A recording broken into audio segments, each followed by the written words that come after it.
Affirmations focus the mind. Visualization gives it direction, but neither replaces effort. They refine it. You cannot simply wish your way to lasting change, but you can train your mind and heart to start working for you and stop working against you. I'm Justin Gates. Joining me is Michael Perry, and you're listening to the new Ashla Podcast.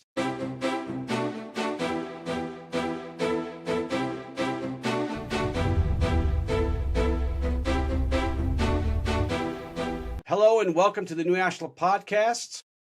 Thank you so much for joining us today. Today we're going to be talking about visualizations and affirmations and why they don't work for most of us.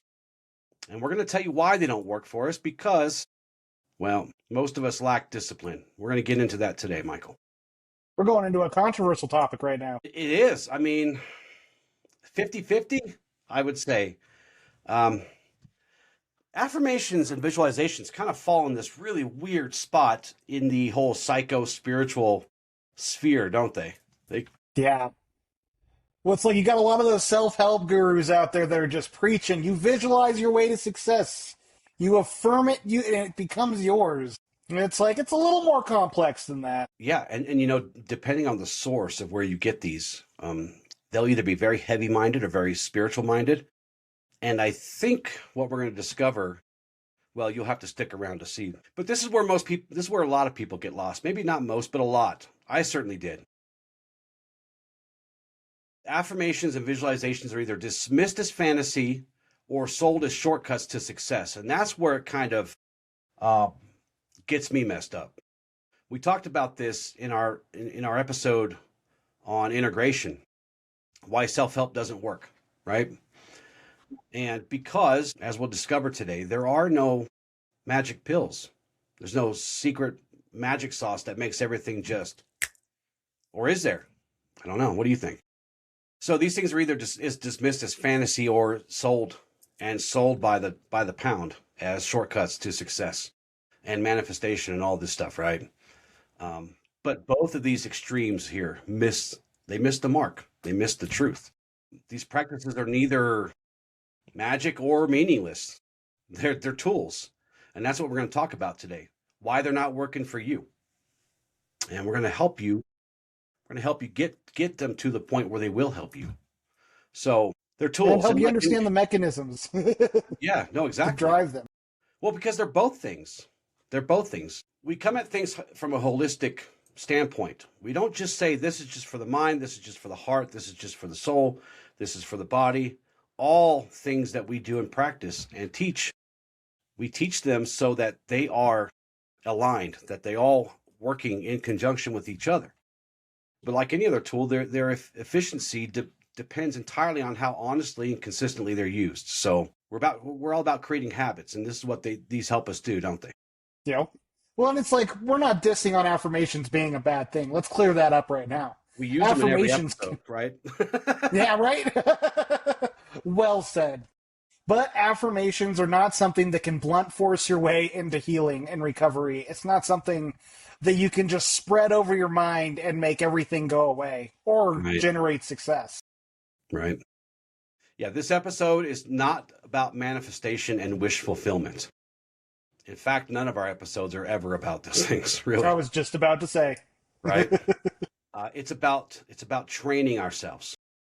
The affirmations, well, and we'll get into this later, but the affirmations and visualizations help us get our minds aligned with our heart and our soul and our body. So this isn't about wish fulfillment or super magical manifestation. It's about grounding ourselves in reality, where we are, where our work is done, where our power is. And they have to be tied to achievable goals. They have to be honest self-assessments, you know, those inventories that we always take of ourselves. Yeah. But consistent action. You say this many times. It's 20% in the planning and 80% in the work, right? Yep. Well, I think one of the places people get so hung up on is they want to have, they go for something so out of the realm of their next steps. I know this was my issue when I started getting into affirmations, is I was in one of the darkest periods of my life, and it's like, life is good. I am happy. Life is working out for me while my world is burning around me. And that wasn't meeting life where it was at. It was trying to do all I could to try to train my brain to look at the positive, which is not a healthy way to go about it. Yeah. So part of the reason why affirmations may not be working for you is because we may not know what they actually are and what they're used for. So what are affirmations, Michael? Affirmations are positive statements or directional statements that we repetitively go over to embody them. But again, it's all about meeting ourselves where we are at. What is the next stage of my healing? What is the next stage of my training? What would those affirmations look like? If you're someone who cowers in conflict, you're not going to say, I will be combative and fight whoever comes at me next. That will not be your affirmation. It is, I will stand my ground for 10 seconds.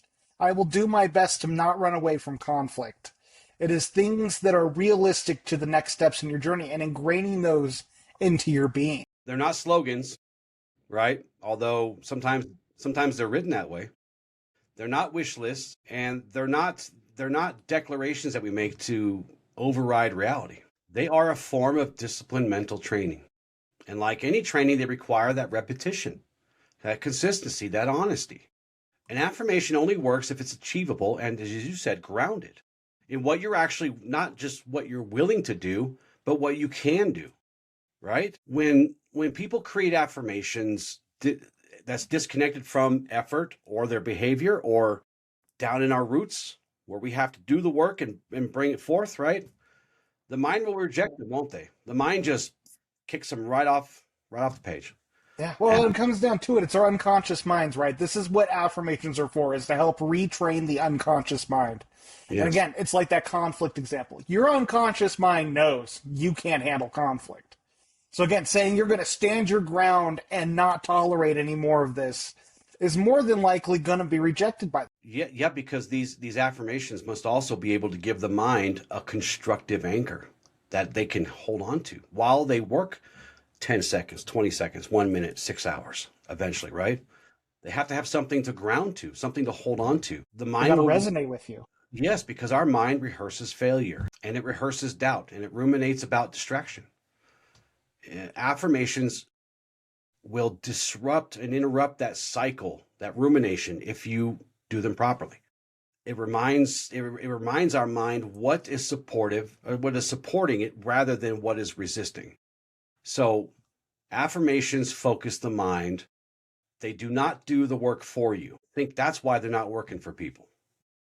Right. Well, again, it's retraining neural pathways. And what you want to think of it like this, you have these neural pathways. Your goal is to create a river or a stream off of this river that you've had your whole life. You're not building a whole new river. You got to make sure it resonates with the current pathway in enough of a way that it can deviate the flow of the stream. So I've always been a big fan, and you know this because you've gone through this with me. I think it's more powerful when we create our own affirmations because they are personal. They come from the place that needs to be changed. They come from the place that needs to be healed and grown. That makes them more grounded. Now, I don't think that using other people's affirmations is necessarily a bad thing, but I think, and here's why, because most of them are just kind of generic to these common things, right? Right. I want to lose weight, or I want to stay in the gym, or whatever. You can find those everywhere. We give at least 5 affirmations away, 3 to 5 every episode. It's not that those aren't powerful, but if you can get to a point where you can start making your own, then it actually becomes more powerful than these generic ones that you can find anywhere, or that you even hear from us. And or you can even take them and make them your own.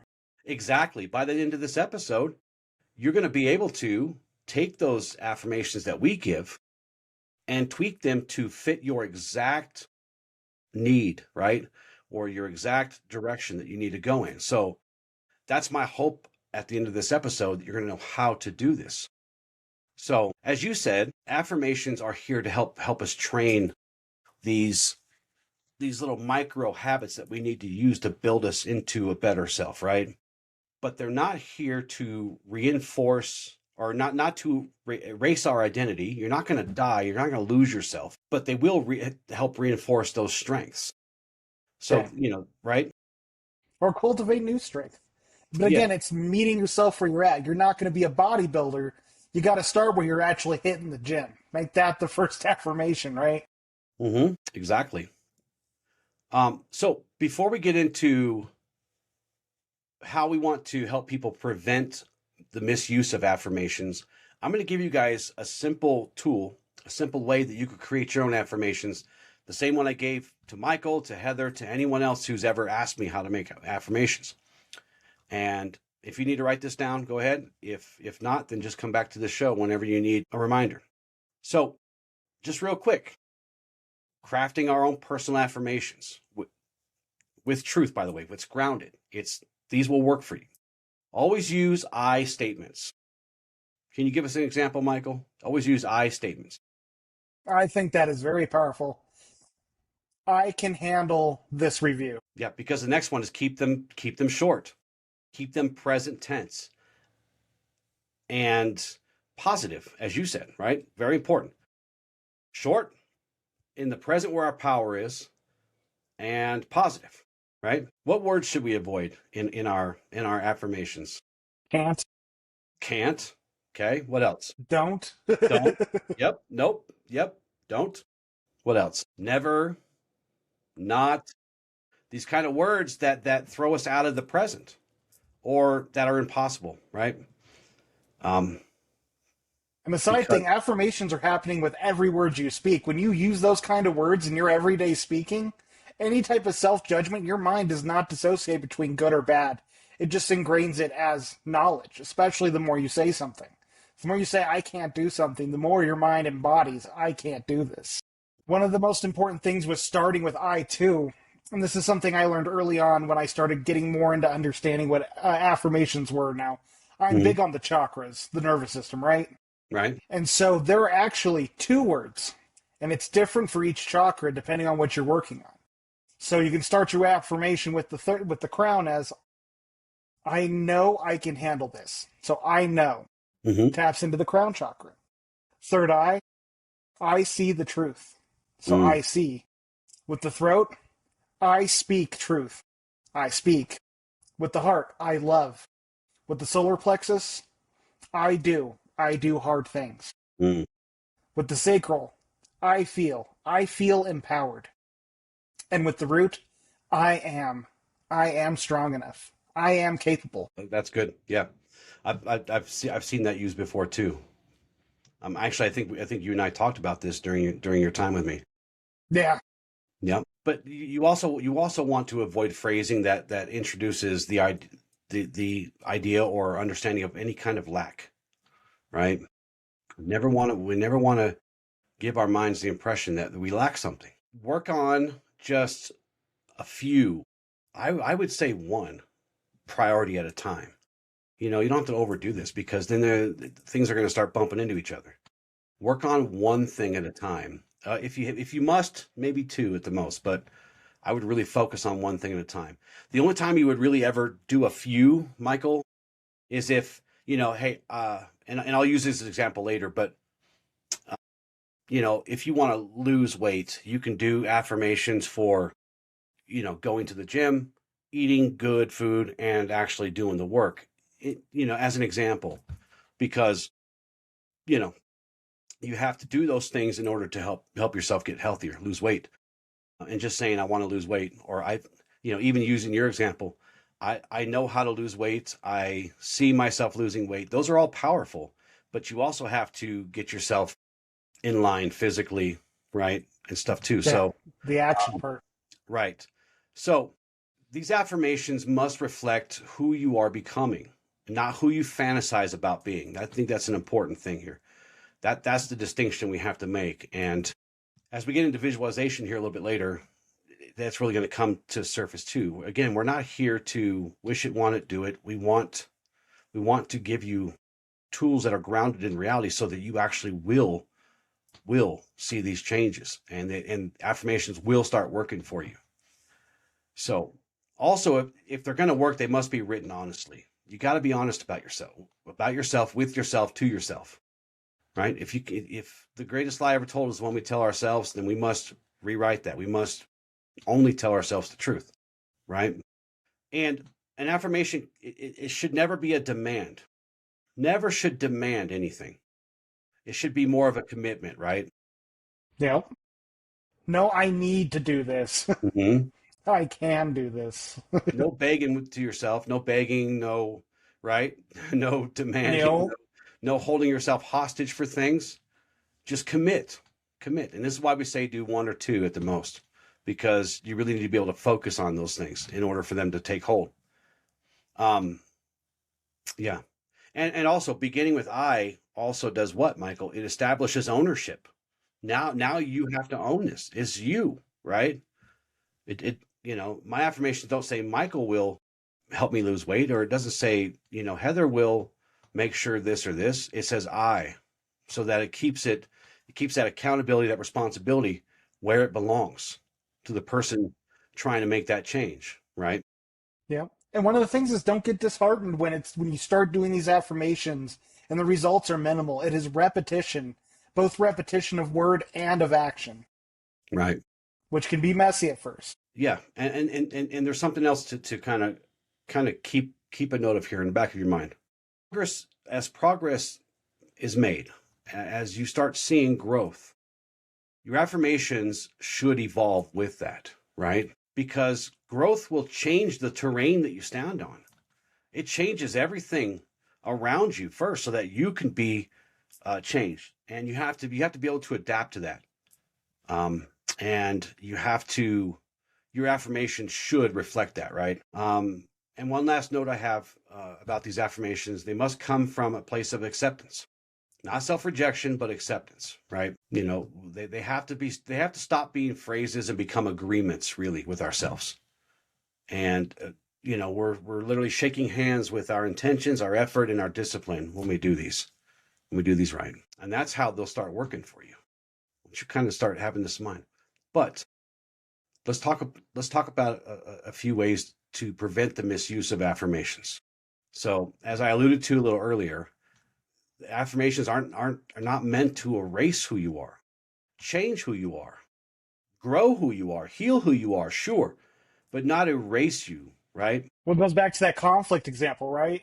Saying I will be confident and stand my ground and put up a fight when needed, when your instinct is to run away. That's not meeting yourself where you're at, and that affirmation will have no ground in your being. No, because it doesn't have any evidence that you can or that you have, right? And this is not us pointing the dirty finger at somebody. This is just us calling it like it is. Yeah, we all have the body remembers. That's right. And until we can be honest with that and call that out to ourselves, that's how we start to take the steps to change that. You don't always have to run, Michael. You don't have to freeze or fly. You can change that. It just takes time, but it takes honesty, right? These tools are not meant to replace your personality, or suppressing your higher nature, or denying what already works within you. This is very important. This is the next start when we start to think about affirmations we make for ourselves. True empowerment does not begin with rejection or blame or shame. It begins with recognitions. And many people will misuse affirmations by treating themselves as a problem that needs to be fixed, right? They believe that growth and healing is something different, but I have to put all my pieces together first. I have to fix all of me that's broken. Well, not all of you needs growth or healing at one time. Oh, I need to be perfect. I mean, it's like we have strengths and weaknesses. And if we look at it through the lens of not good or bad, we realize that our strengths complement our weaknesses and vice versa. Yeah. And we must embody who we truly are. I mean, it does not mean that you cannot improve in the areas you are weak, but it does mean not lying to yourself about the person you are. Well, and the other thing too is we just talked about the ego in the last episode, I believe. It's either the last or the one before this, where if it senses that you're trying to erase it, it's not going to cooperate. Your mind will shut down. It won't let you do anything because it's afraid you're going to erase it. And as we talked about in that show, we don't erase the ego. We don't kill it, right? But true empowerment builds on our existing strengths. This growth and this healing is better for us when it's supported. by what is already stable within us. We're not all completely messed up. I might be a little close, but no, nobody's completely messed up, and we got to get rid of that mindset. And this will help us with that. But you have strengths, and you need to leverage those in your affirmations, right? So if you are disciplined in one area, that discipline can support growth in another or healing. Right? I mean, if you're confident in one form of expression, that confidence can be extended into another. I mean, let's use podcasting, for example. Most of us got to the point where we could write online, right? Where we could participate in chat rooms and forum boards. Really showing my age, Michael. The old forum board, all the way till now, where there's Discord chats and all this stuff, right? But many of us had trouble taking the jump from forum boards, chats to Facebook, where, especially when Facebook made us use our real names and all this stuff, that really got kind of weird.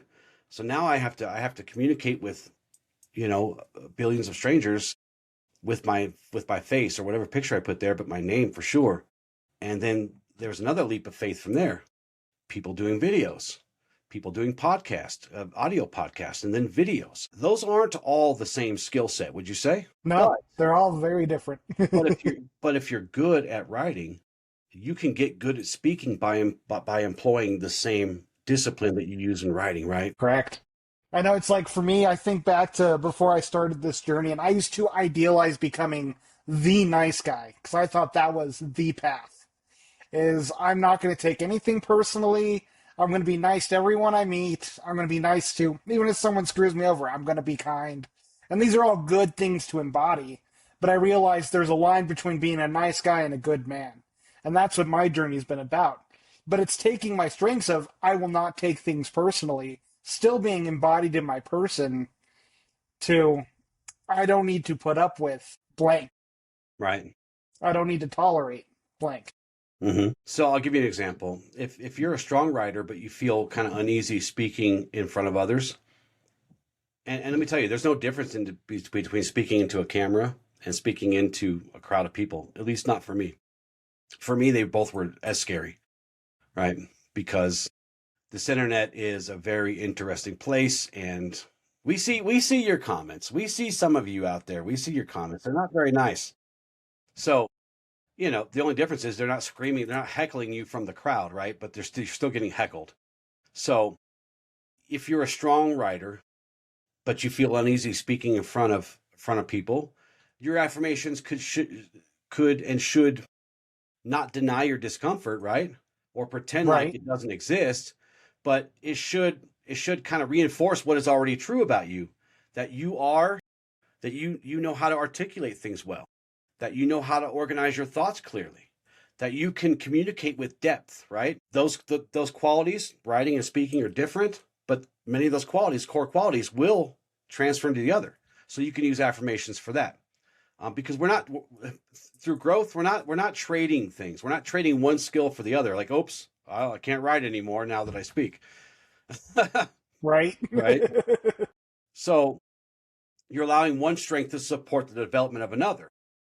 And the mind will respond to this because it feels honest. It feels true. It's rooted in reality. There is evidence for that. You can find evidence for that just by training yourself, right? So, and most of all, it feels achievable to you. Yeah, especially to your unconscious mind. Mm-hmm. So affirmations tend to work best when they integrate your strengths, your identity, rather than trying to override it completely. The mind will resist being what's told.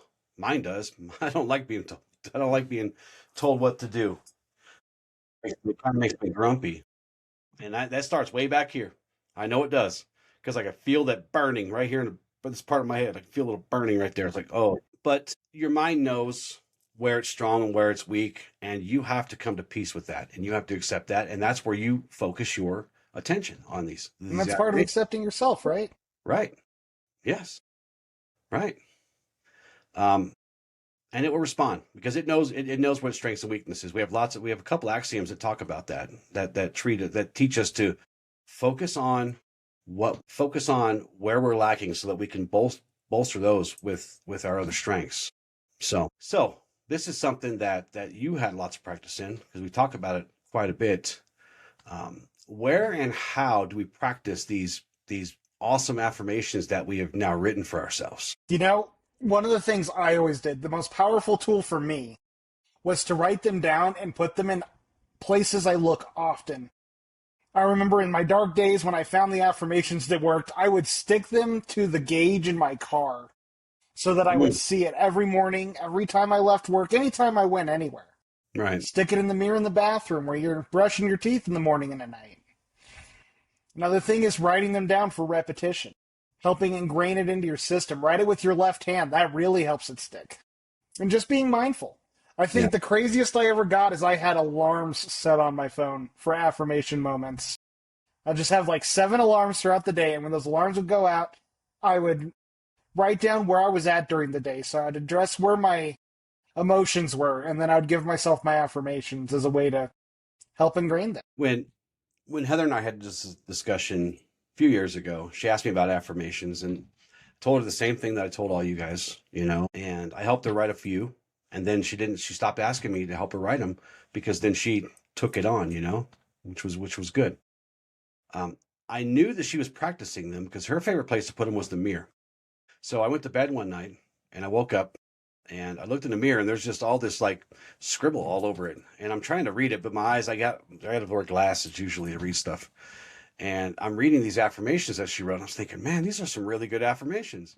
But that's where she put them. And then she would be able to, I don't know how she does this, but she was able to, we have a kind of a big mirror, I guess, biggish mirror.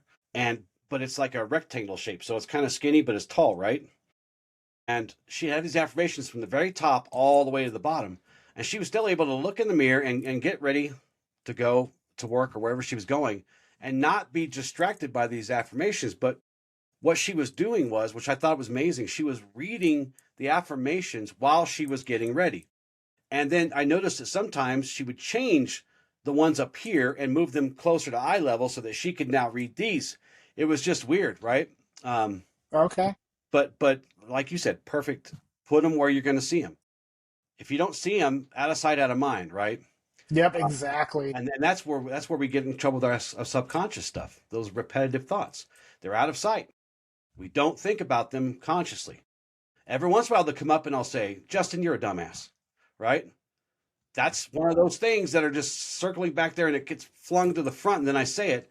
But most of the time, these things just sit in the back. So, well, it's like, how often is your mind telling you compared to your looking at these affirmations to help pivot the mind?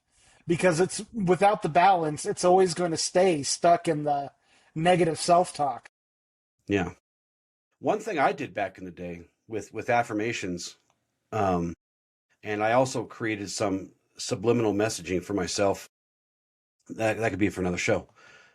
But what I used to do is I used to record them and then I would play them, right? I'd play them whenever it was time. And I didn't always set alarms, but I always kind of, I always get to like a lull in my day and I'll say, oh, I want to hear my affirmations for the day. And I would rotate them out every week. I would have, some on this day, some on this day, some on this day. They were all related to one thing, but I would try to give myself at least 5 or 6 a day, right? That I would just listen to throughout the day, because I learn better by hearing. I don't always learn well by seeing. I have to kind of put hearing involved in it somehow too. For me, well, one thing to add to that, is one thing Allison and I have done for each other is we have recordings on each other's phones of us sort of going over a small description of our dream life that each of us listen to in the morning. Wow. And it's not as much an affirmation, but it is a way to sort of ingrain what the vision of the future looks like. No, but that's a powerful way to enhance visualizations that we'll get into here in a minute, right? But not only did I record them and then play them for myself, but I would read them out loud. So for me, when I seen them and usually they were just in my journal. I carry my journal everywhere I went, right? And I would read them out loud when I had a few moments to myself. I would read mine out loud too. So, but there is no perfect way to put these affirmations into practice. You just have to practice, and just do them. You have to do them, and if you miss a day, do not beat yourself to death. It's fine. And if you miss a day, you don't have to double the next day. Just get back on track. Pretty much advice for anything. Yeah. So let's talk about visualization. Visualizations give direction to the mind, right? So affirmation helps train our mind. Visualization helps give it direction. We start going into showing the mind and showing ourselves really what is possible. So affirmations aim the mind, right? I don't know if I'm on camera or not, like a bow and arrow. Looks good. Visualization shows where that arrow is going to hit. So the affirmations help us focus our thinking. They help us do these things, but visualization gives that focus a direction, somewhere to go. Visualization is the intentional use of imagination. Something most of our parents told us to stop daydreaming, stop thinking about, which really crippled a lot of us. It crippled me, even though, because I even to this day, I struggle with visualization.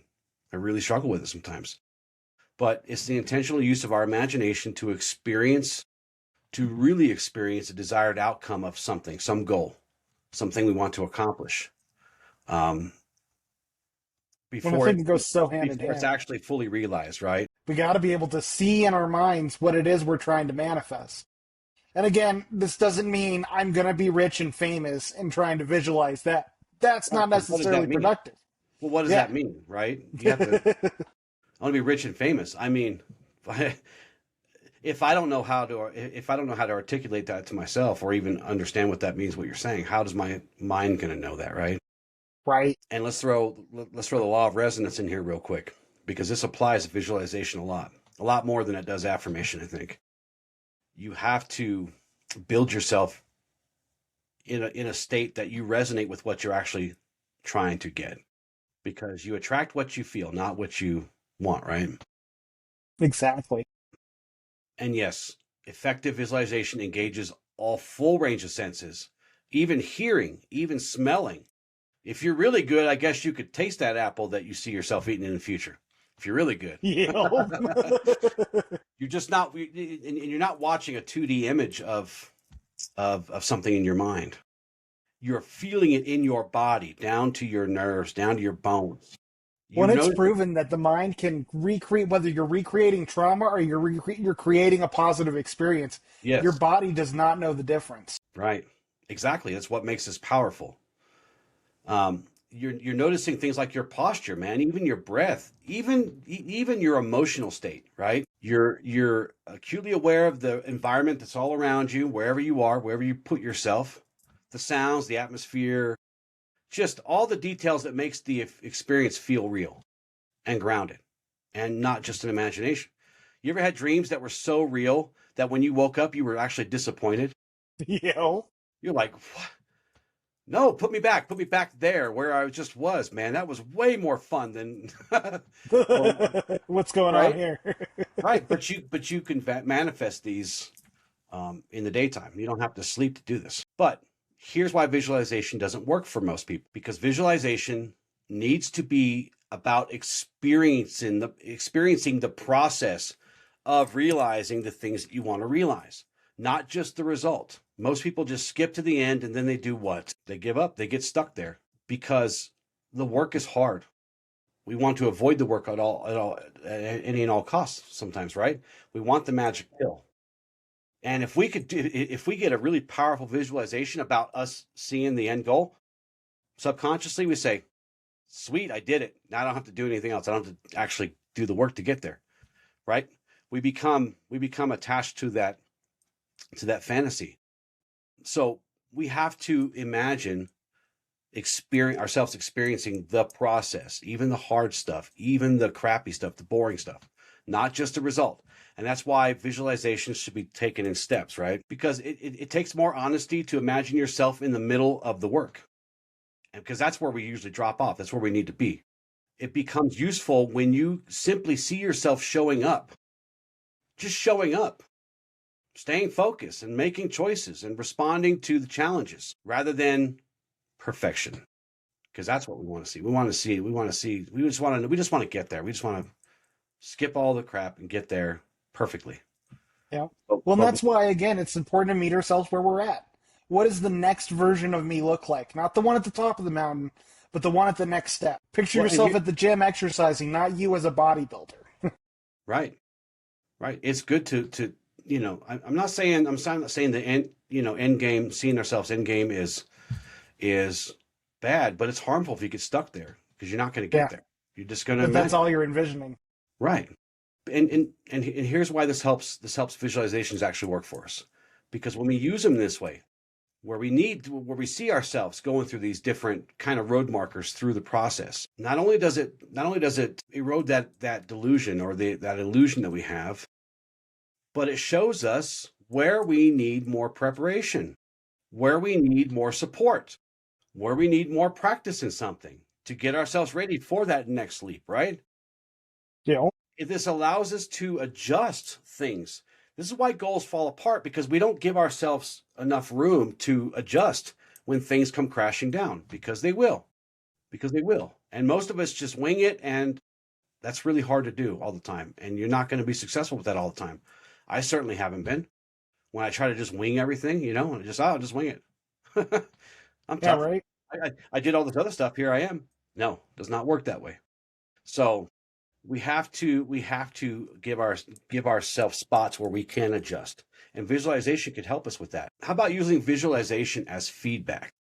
I mean, there's a difference between visualizing all the different outcomes and visualizing the most likely outcome.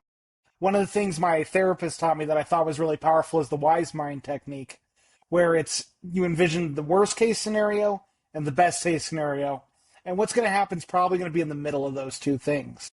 But through being able to visualize a situation you're going into, you can sort of look for weaknesses. Where are you going to struggle? Where might you feel out of alignment? I think one of the best examples is when you're going into a review. You know where your performance is at. You're probably being more critical of yourself than the review is going to have. Right. But also don't expect to go in there, especially if you've had a rough year, to being promoted to the highest position and getting a $6 raise. But being able to look at, hey, there might be moments where I'm being told what I did wrong and I might seize up. And you're able to plan accordingly. If this happens, I can regulate myself. If this situation that happens comes up, I can have input to give about the situation to help the conversation go more smoothly, just as an example. Yeah, that's exactly right. Because if I were to sit down, if I know I'm getting a review tomorrow, and I imagine how that's going to go, I need to be noticing. I need to be looking for a few things, right? I need to be looking for where I hesitate, where the image feels kind of unstable or unclear or certainly uncomfortable. This is where I can start seeing these things and not just imagining how I'm going to get through it, but preparing myself to respond as these things may or may not happen. If they don't happen, then okay, I was prepared. At least I was prepared. At least I'm not going to be reacting when it does happen, right? And flipping the guy's desk over or whatever.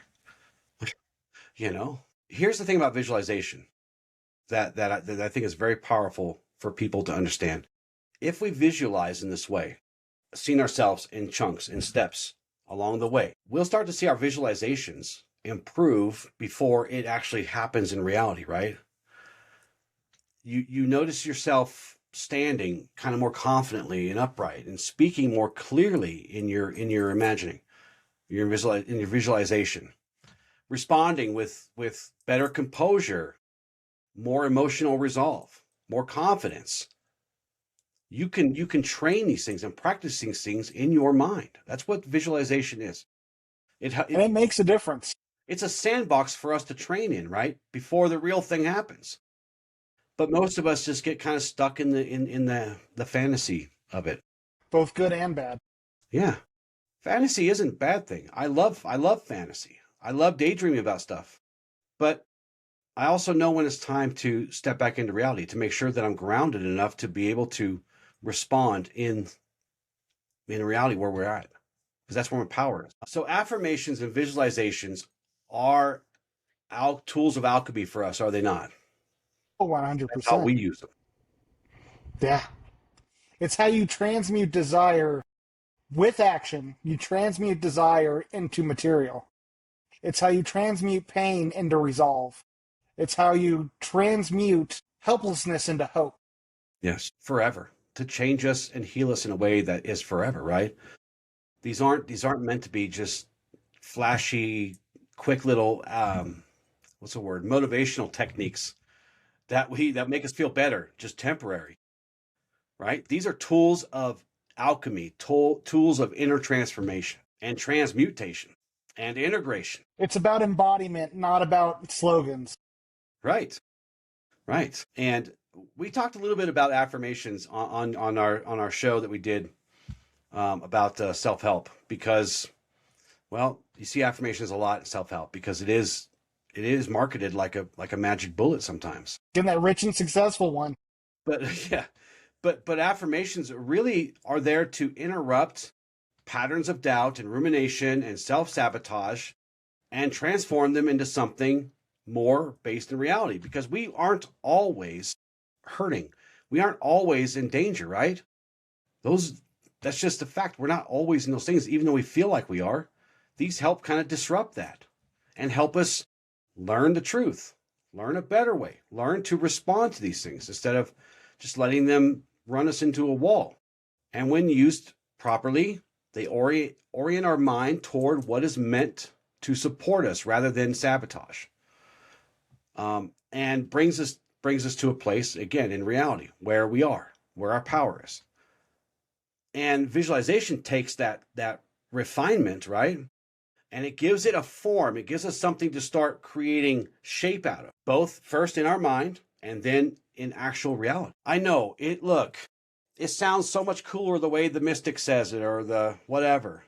It sounds so, you know, I like it that way better too, but it doesn't mean a damn thing. You know? All those I'm TikTok sorry, trends. man. It just doesn't. It just doesn't. And yes, it's just, this isn't as fun. I get it. But it's true. It's true. And the reason these things don't work for most of us is because we get stuck in that kind of misty crystal ball stuff. There's nothing wrong with that, but you have to also balance with reality. You have to meet yourself here in reality. And if you use these tools for alchemy, that's where they need to be applied, is here in reality, right? Do you have any closing thoughts about today's show? I know I just smacked a shit ton of hornet's nests, and Hey, that's okay. truth hurts sometimes, man. You know, the big thing I want to leave people with is it's just remember, practice. Practice, practice, practice. And if you're new to this or affirmations haven't been working with you, don't be afraid to mix it up. Test different things. Chew on it. Decide if you want to swallow that affirmation or spit it back out. Decide what works for you. And sometimes that takes a little trial and error. But work with yourself where you're at. Be honest with yourself. And above all, believe in yourself. This is a tool that can really make a difference, but it's also a tool that can be harmful if you live in the daydreams. Yeah. You cannot wish or want your way to your goals alone. It's okay to wish for things. It's okay to want things, but that's only part of it. There's no affirmation or no visualization, no magic technique that will replace effort, replace responsibility, or the follow through. There's no practice that removes the need for some sort of discipline, but there are plenty of practices that help discipline take root in us.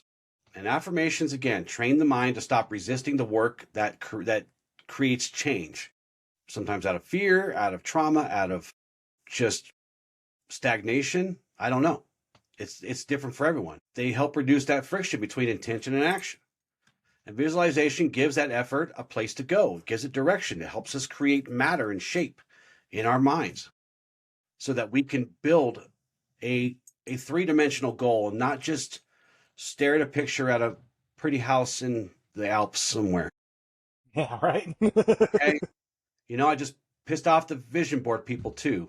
But what I'm really trying to do here today is help integrate these things that you want, these things that you wish for, and give you tools that can actually help Not just make that a wish or a want or a desire, but actually start to train your mind and your heart and your body into something that can make those things start to happen.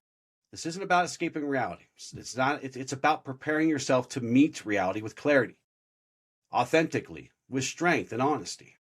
It's about aligning that inner environment so that the outer work can be done. Not cleanly, not perfectly. It's a lot messy, but it doesn't mean it doesn't have power behind it, right?